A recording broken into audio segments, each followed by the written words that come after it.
Welcome.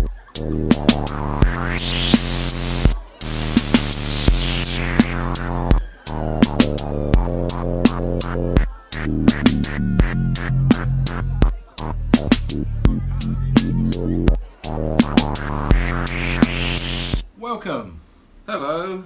How are you? Brilliant. Welcome to episode 33 of the Mr. Courgette, Mr. DBSB Chilli and Zombie Experience. Yeah, that worked out pretty well. Yeah, that's alright. Yeah. We need some more practice. Yeah. Anyway, for episode 33, we are doing things. Because things are good, right? Yeah. So, we've got a film, a sauce, and potentially some snacks. Oh, excellent. Should we start with the sauce? Yes. What's the sauce? So, this one is... I need to see the front of it again to remember what it's called. It is called West African Voodo Juice. Ooh.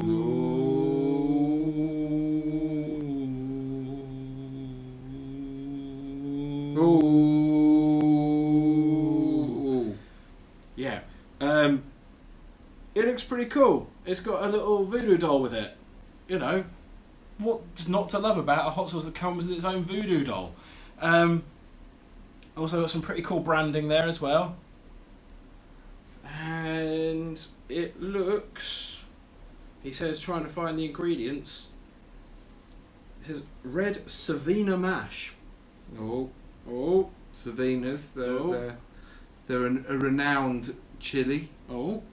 Well, I'm going to give this a shake and see if we can open it. But it's got fruit in it. It's got dark rum, banana, papaya, white vinegar. Yeah. It's going to be quite interesting. Yeah. Little smorgasbord of things going on in there. Let's see if we can get it open.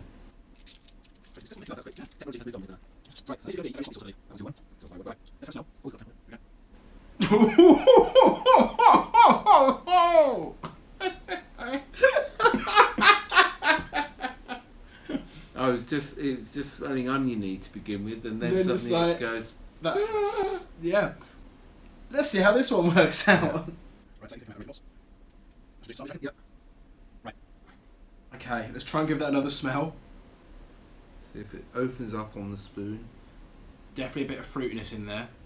Yeah. But I reckon this is gonna... cavalcade of flavour, I think, with this one. I reckon this is gonna be painful. Should we give it a go? Yeah. Immediate burn, but a lot of fruitiness in there. That's really nice.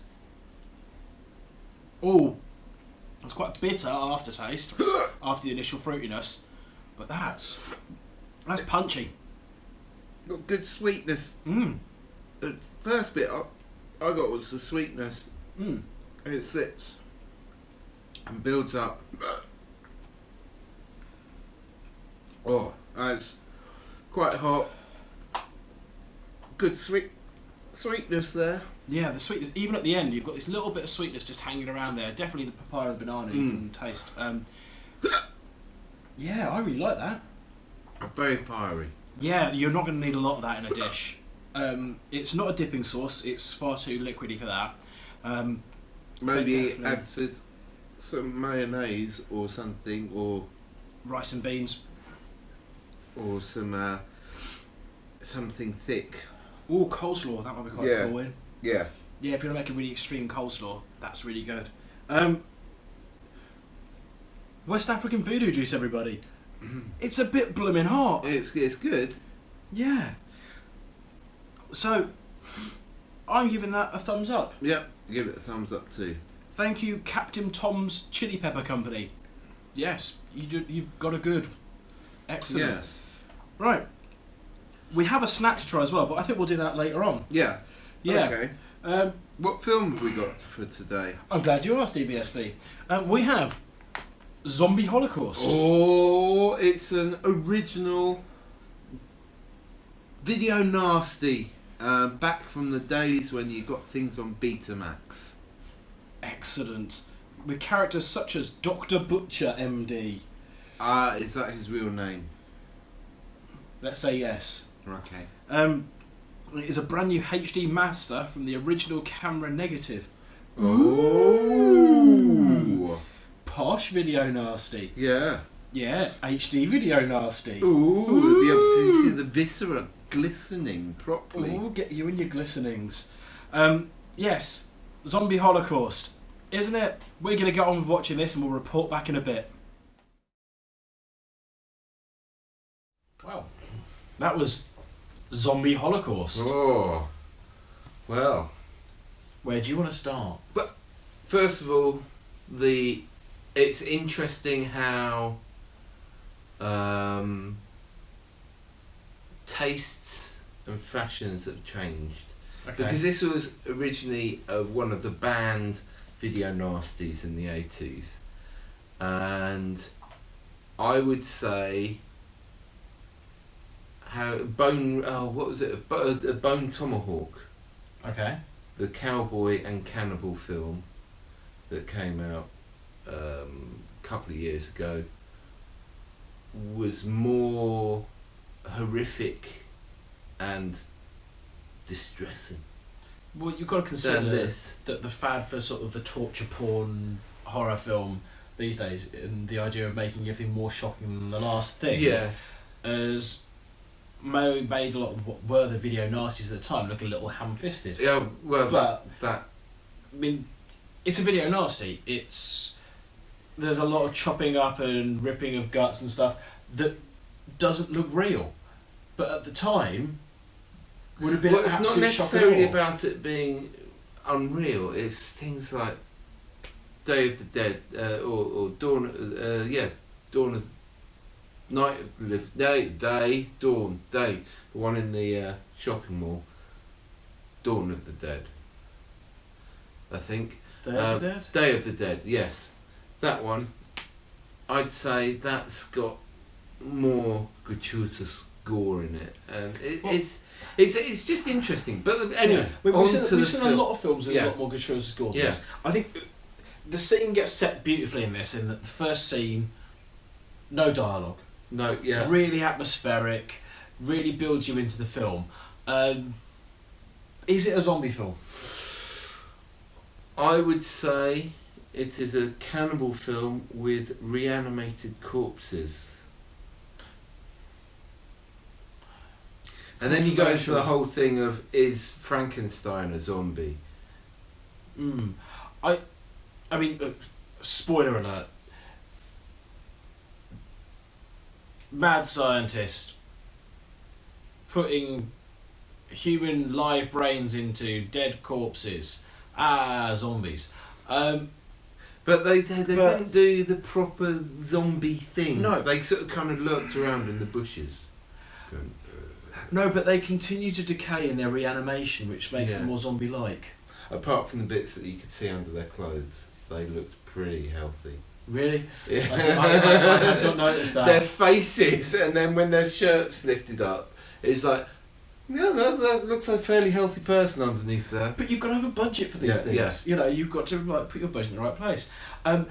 If I could describe it, it would be budget Roger Moore goes to try and find out why body parts are going missing in his hospital. Yeah. On a remote island.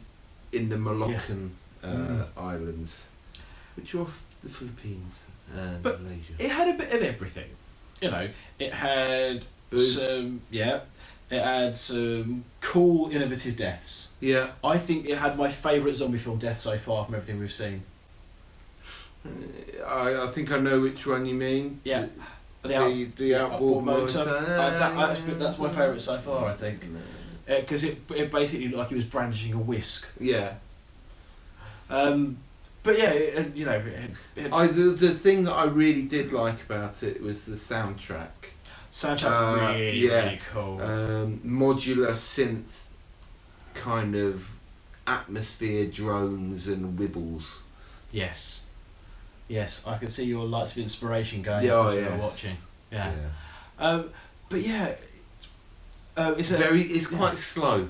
Yes. As well. But then, I wouldn't say it's slow. It's just very one pace throughout. Yeah. In order to give the shock value to the impactful moments. Yeah. I think it's very deliberate that it does sort of meander at a certain pace, and it's like Some of the overdubbed screams are some of the best overdubbed screams as well. Yeah. I would say we were watching this and thinking, oh, you know, this is a HD master. It's a bit fuzzy around the edges, and then there's a deleted scene on the disc as well that just shows you what a good job they did on the remaster. Yeah. The original footage they had to work with is looking pretty ropey by the. It looked a bit like you're watching a 3D film without putting the 3D glasses on. Yeah. That kind of separated colours and. Yeah. I mean, I recommend it, and if you can get this edition as well, it also has the original trailer for the film, that if you haven't got, you know, an hour and a half in you to watch a whole film, you can watch the entire film in about 3 minutes, because the trailer spoilers everything. So what do you give it? Do you give it a thumbs up?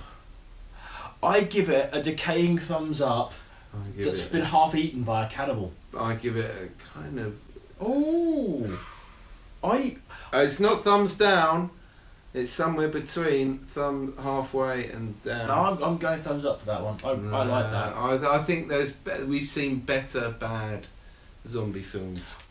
We're always going to have some better bad zombie films. But yeah, this is leaning far too much towards bad than to zombie film. I think my tolerance for bad is increasing. So we've had a sauce. Yeah. We've had a film. We're having some drinks. Yes. And why not an evening snack? An evening snack? Oh, yes. So, this is Marty's Craclin. So... Yeah. Have you dreamt of eating pork scratching, but you're vegetarian, and, you know, you can't? Well, this is Marty's Craclin. Spicy vinegar flavour. Ooh. Vegetarian, Chicharon, old-fashioned style, guilt-free.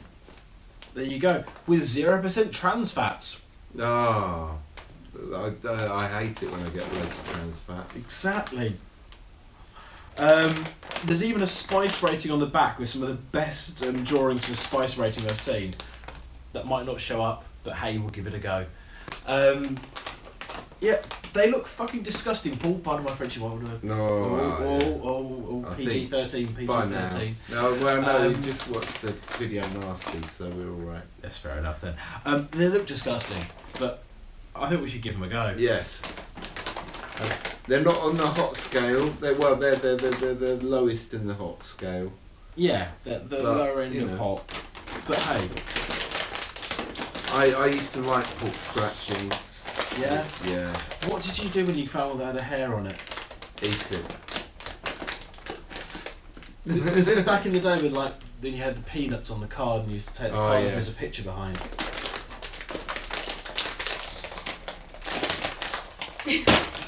God, the sauce was easy to get into. Wow, that's a lot of vinegar.